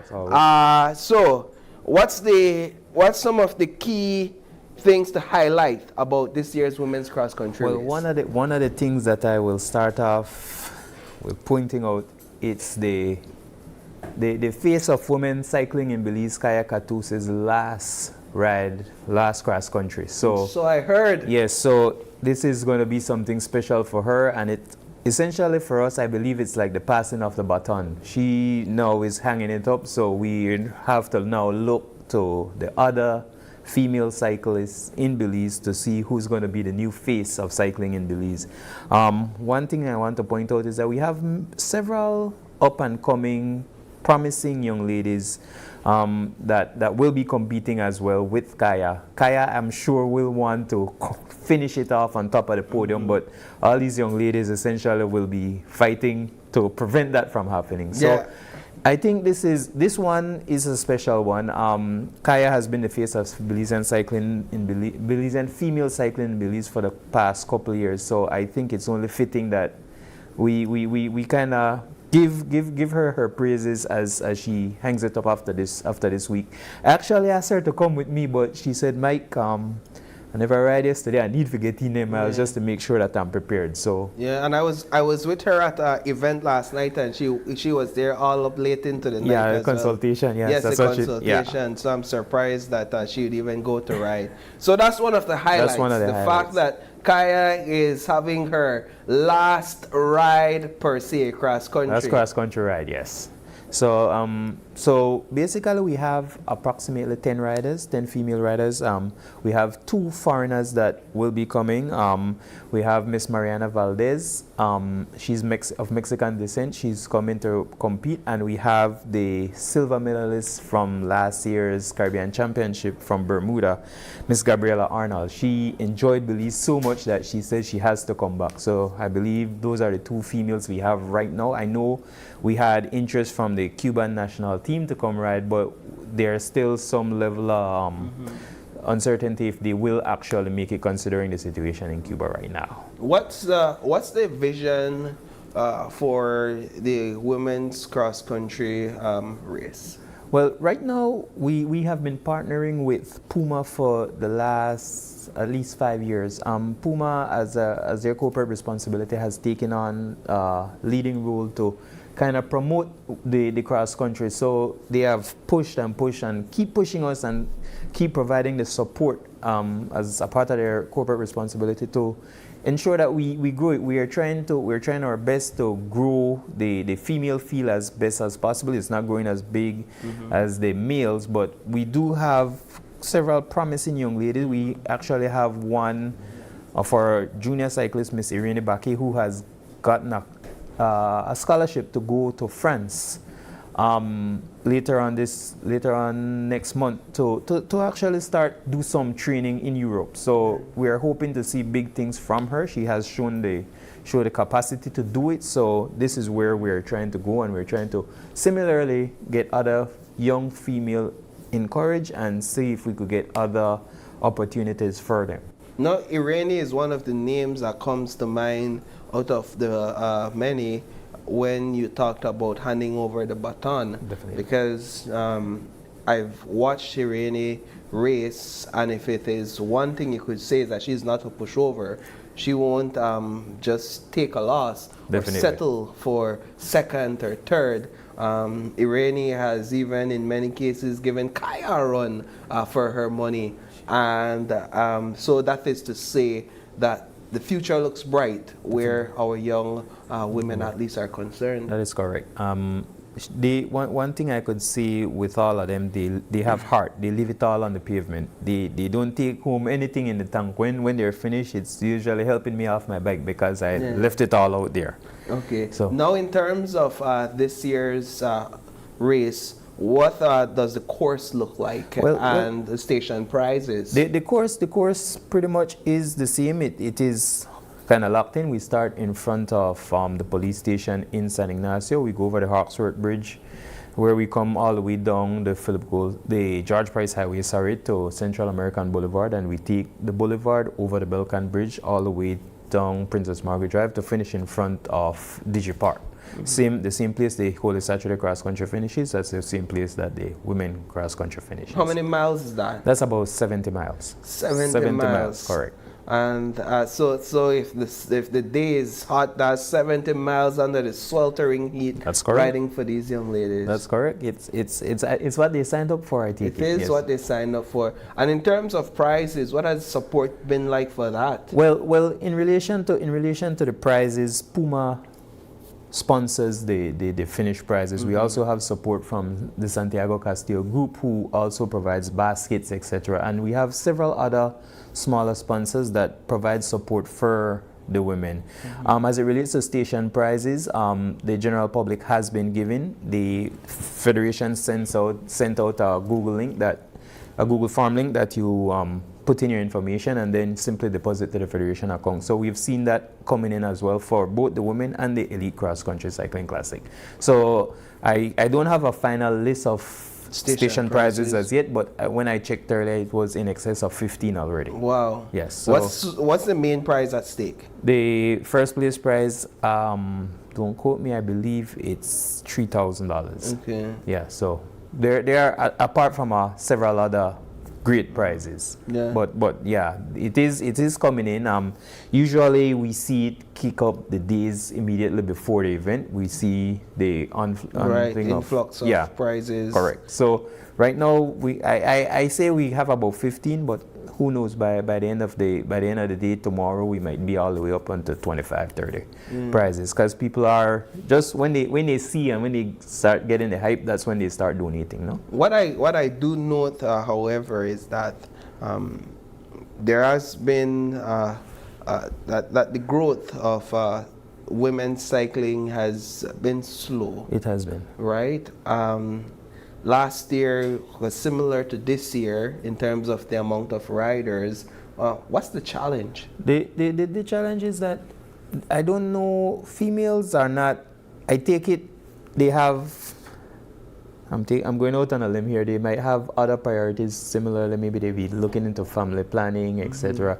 So the few that we have, we try to nurture them as much, and then with people, Kaya has done a great job in going into the schools to try to foster that cycling in the females so that they could move on. But we don't see this materializing to come over to the Federation. We have a few persons that were a part of the Federation and we've seen them fall off. We've tried our best to get them in, but you know, as a Federation, we're trying to see what we could do best. We're trying to identify programs that we could have the women kind of tie on to develop themselves and ensure that they keep with it, no? Okay. Like for instance, we had Gabby Gabriel, who was quite promising, but Gabby went off to school. So you know, school is priority. So so that's one less. You know, so we see them continuing their schooling, etc. So that's one of the things is just to ensure that they're fully around. Maybe they come back, but you know, there's that break so that they could accomplish what they need to do in life. Now I know I haven't heard of Gabby in a while. Well, Gabby's in school. Yeah. All right. So the event kicks off at 8 from Columbus Park in San Ignacio, and it comes. It makes its way to Belize City. So I am presuming about 3 hours we should be arriving there at the Digipark. I am inviting everyone to come out and support the ladies. So, you know, show your love. Yeah. Will there be like live coverage as well? There will be live coverage on the CFB Facebook page, and yeah, so you should be able to see everything from start to finish. All right, well, Mr. Artis, congratulations on putting off yet another women's cross country, and hopefully we could have a conversation next week about the Holy Saturday cross country race, which is the highlight event for cycling cycling season. It's 96. This is 96. It's in 96th running. Correct. I almost said our 100. We're coming up on it. You're coming up on it, right? Coming up fast, yes. All right, well, thank you so much for your time. Thank you for having me, and this weekend. Thank you for having us. All right, so with that, we're going to take another break, and when we come back, it's all about wellness meeting nature at Crown Jewel Eco Villas.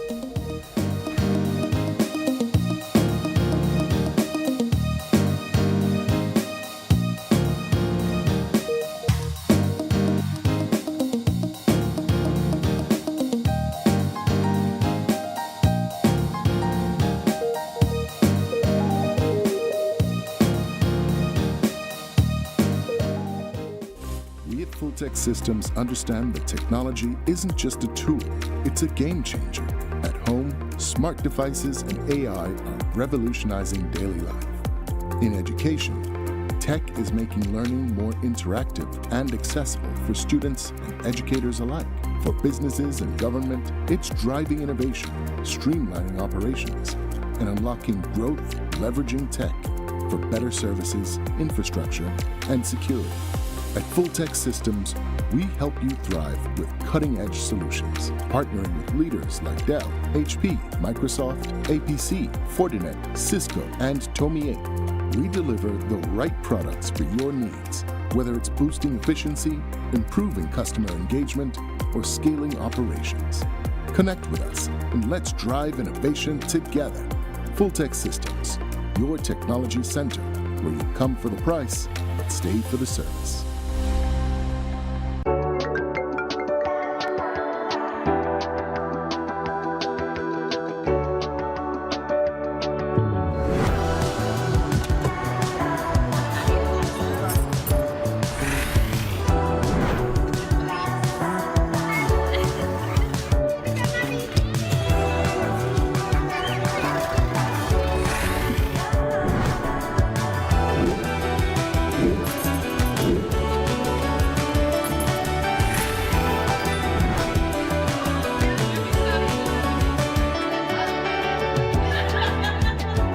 The future is calling. Belize Bank. Your future, our commitment.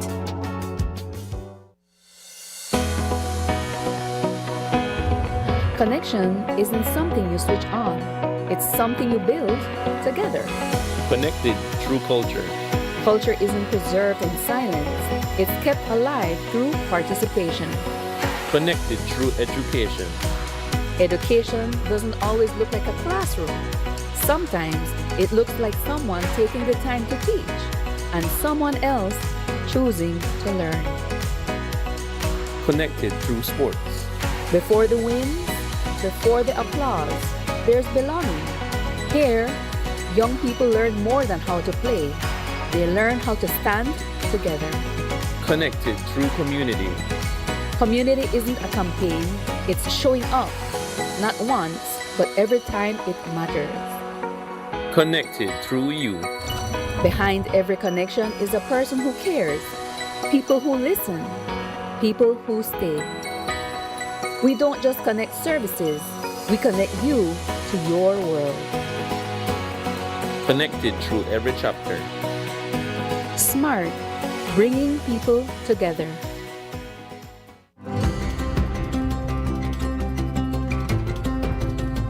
For decades, BEL has powered Belize's growth and progress, lighting homes, energizing industries, and fueling national development. But in a world reshaped by extreme weather patterns, digital transformation, and evolving customer needs, the future of energy demands a new approach. The future of energy is now, and it's not just about new technology, it's about people and how we use, manage, and store power smarter. BEL is leading the transformation, blending modern advancements with the wisdom of sustainable energy practices. Integrating technologies will redefine how Belize produces and uses energy. With distributed generation and smart grid technologies, customers are becoming power partners. Energy is no longer a one-way street. BEL is making key investments that will reinforce the grid to make this a reality, ensuring energy security for generations. At BEL, we are more than an energy provider. We work to safeguard Belize's energy future, which will have demand response programs, where customers will be able to shift use during peak hours to take advantage of the new time of use or off-peak rate structures. Customer energy portals, real-time insights and tools to track usage and manage energy smarter. Smart metering, advanced metering infrastructure, faster, safer service and actionable energy insights. Distributed generation, integrating rooftop solar, microgrids and battery storage for two-way power flows into the national grid. Together, we are bringing you a brighter tomorrow.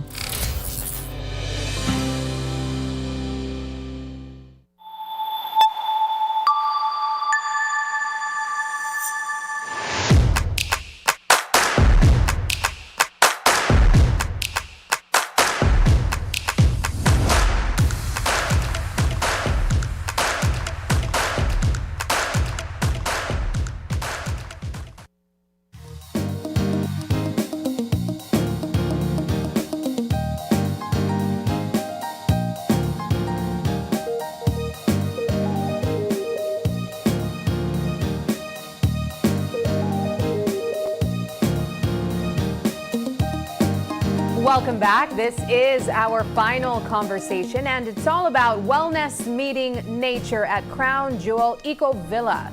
We are joined this morning virtually by Delilah Mulrain. She's the founder of Delilah Fitness and Crown Jewel Eco Villa.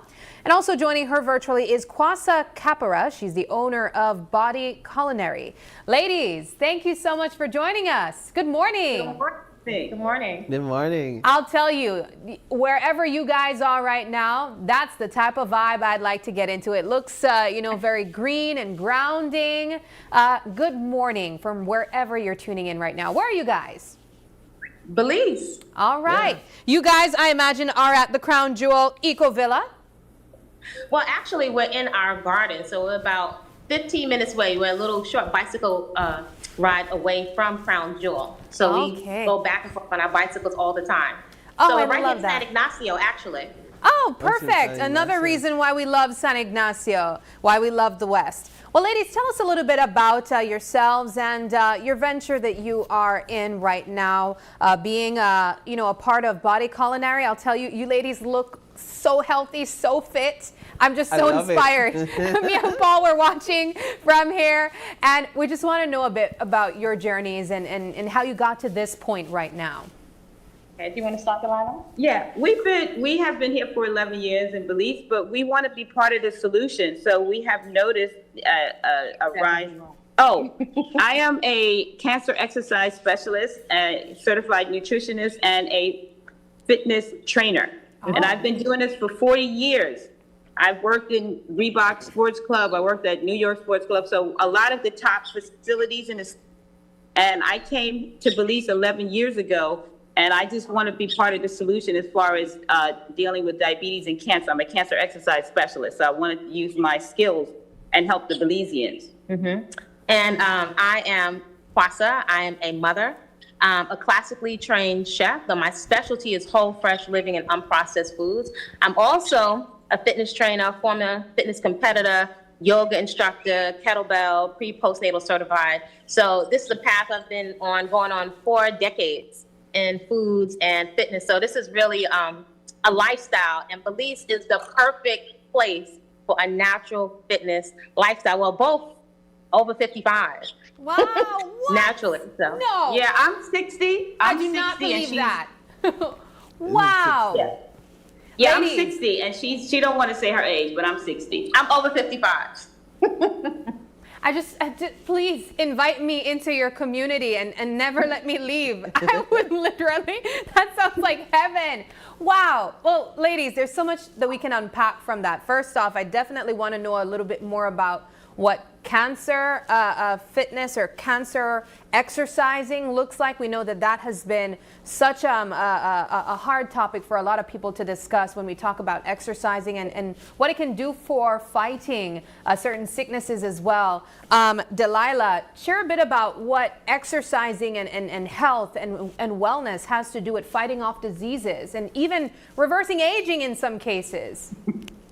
Well, I actually started just because my family, a lot of them have died of diabetes and got their feet cut off. Oh. So as a child, and my mother's a minister of a church. So I watch a lot of people in the church be on a sick list, and then they end up transitioning out of their body. So I realized it was the food. And I noticed that a lot of people eat fast food, Coca-Cola, Pepsi, sodas and stuff, and that's the culprit. And a lot of times I think people don't understand what is going on in their body, because the food is fuel, and a lot of the Coca-Cola and all of the soft drinks and the fast food that you eat is styrofoam, the rice, which is starch, and people are not exercising. They're not moving their bodies. Yeah. And what happens is that the body gets stored as adipose tissue, and it doesn't move because the body in motion stays in motion. So we really have watched the Belizean population, including the children, the next generation, are starting to get type 2 diabetes, which is adult onset diabetes, and it can lead to cancer. So we wanted to really extend our knowledge base with the community in Belize and my sister. Yeah, so talk a bit about how you've been able to tie in your health and fitness expertise with the villa. What's the combo there? What does that look like for guests? So at Crown Jewel, what we do is an immersion program. Again, Belize, there's medicine all around us. There are opportunities to move all around us. Yet everybody is moving at such a fast pace, even at the market. Everybody will tell you they don't have time to exercise, though it is actually costs more time and it's more expensive actually to be sick, right? And to try to do fundraisers, after the fact. Right. So at Crown Jewel, first of all, it's an opportunity to drop everything and just to focus on yourself. So we call it an immersion, right? Because there's no alcohol, there's no drugs, there's no weed, but there is actually plenty to eat. We're actually two big eaters, right? So my dad and my grandma, they're from Barbados, right? So that's another B. And so my other side of my family is African American. So African American and Caribbean. So we are big eaters and we eat a lot of flavorful food. When I was in school for nutrition, I transitioned over to culinary school because I realized I knew a lot about the health stuff. I had educated myself. But because it wasn't attractive, people wouldn't eat it. Right. So at Crown Jewel, when you come to Crown Jewel, you are immersed in food and fitness. We do a lot of hands-on, we do a lot of tasting, we do a lot of manipulation of textures and flavors of everything we can find here. So we do constantly doing food preparation classes, and people are amazed to find all the different things you can do with the food. For example, I don't know if you folks know, but inside of the chef's hat, there are 100 pleats. And each one represents one of the different ways you can prepare an egg. Wow. However, I take it to mean, because my grandma Lou, her muse food was coconut. You can prepare that coconut 100 different ways. Yeah. With a coconut. You can flip it every which way to Sunday. You can make milks. You can make yogurts. You can make creams. You can put it on your face. Actually, anything that you can't eat, you really shouldn't put it on your skin. So you're doing fitness and food together. We do African dance, capoeira, which is Afro-Brazilian martial arts. We do sculpting and training, which you're not going to be fit unless you have lean mass. So the two go together. So you're tasting food and you're moving daily. So we're right on the river. We also have a full-length pools, and we like to play. We like to have a lot of fun. And this is important, especially as mature adults and parents. We need to play. That's the best way to learn. Yeah. Oh my goodness. So we're seeing. Go ahead. Also, we're raw vegan. We don't eat meat. So we wanted to, and we use the plant like chia and stuff for our nutrition and where we get our protein and carbs and all that from. So we wanted to introduce the community to that the food is the medicine. The food has the medicine that heals us. Because I came here and I had fibroids. And the food is what healed me from the fibroids. So we wanted to really educate and share our lifestyle with all of you. Delilah and Kwasa, do we go to this villa? What can we experience when we go there? Is it a place that you go for the day, you have these experiences, eat the food, move our body? Is it a place that you stay overnight? Is it kind of like a retreat? Do I go by myself? Do I bring a crowd? What do I do? I'm so excited. So, we're looking forward to welcoming you. We have a day pass for someone that's maybe passing through or just wants to come for a day experience of movement and cooking classes. And then also we do host personal retreats. So folks that want to come out of the cold, away from cold weather and cold people, then are welcome to come to Crown Jewel. So you can do overnight stays, you can do a week or 2 weeks. Folks that really have a lot of pressing issues, let's say, for example, cancer or diabetes, and they don't want to be on medication, it's really imperative for those people to understand before they go back home, what do I do with these foods? I don't know what I can do with the coconut. I don't know all the different, milks and other things. I need alternatives that I can do for myself so you can be independent and not relying on other people for food that tastes delicious and that is sustainable. So when you come in, you're welcomed in, usually welcome with some fresh Belizean coconut water and coconut meat, which we take for granted, but it's new for a lot of people not to have these things out of containers. Right. Usually welcome in, we're going into mango season, so we're about to get our feast on with all the different types of mangoes and pineapple and papaya, which are actually very cleansing foods, and the enzymes in it help to break up a lot of waste in the system. Right? So you're learning and tasting. It's a lot of you're learning and tasting at the same time. Yes, I see on the screen there that there are mostly women involved in these activities. Is this a place that you're primarily inviting women, or can men experience it too?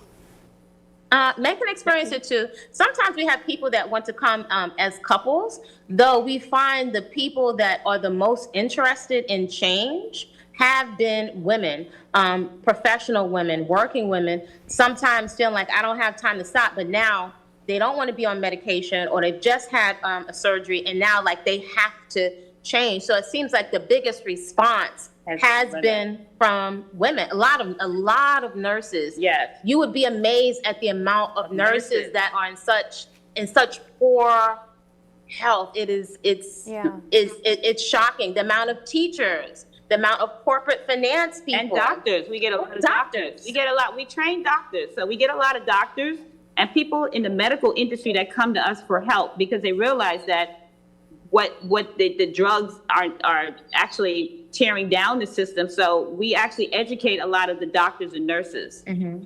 And it's very hands-on. I've met several diabetes educators here, and technically, if we're carrying lots of adipose tissue, which is a technical term for fatty tissue around the midsection, that is one of the most potent, that's a sign of pre-diabetes. So there's some of this basic comprehension that's not missing.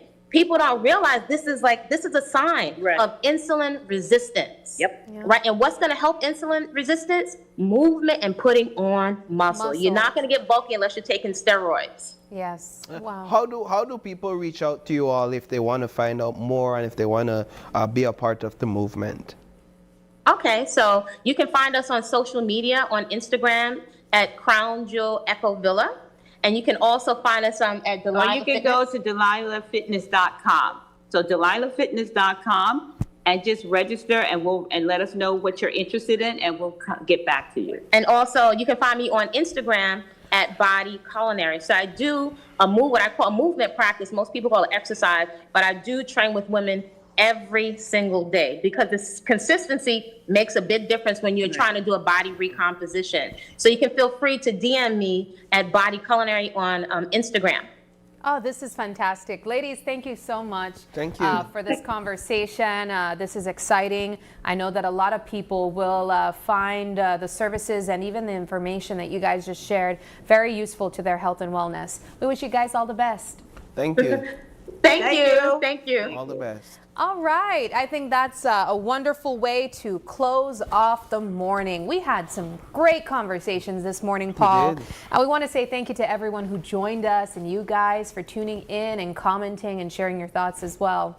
It is March 26th. If we have any birthdays today, happy birthday to you. If you'd like to give a birthday shout out, or if you have any questions, comments, or concerns, you can send us an email at oye@greaterbelize.com. You can also catch us live on Facebook every weekday morning at Open Your Eyes BZ, as well as Instagram for all the behind the scenes content at OYE Belize. We also have TikTok, that's openyoureyes.bz. And we have a phone number where you can call or text us. That's 675-2555. But please do us a favor and join us again tomorrow for What the Friday, when you open your eyes and start your morning right. Until then, be sure to keep your eyes, your mind, and your hearts wide open. Have a wonderful Thursday. Stay dry, stay safe, and we'll see you tomorrow. Bye.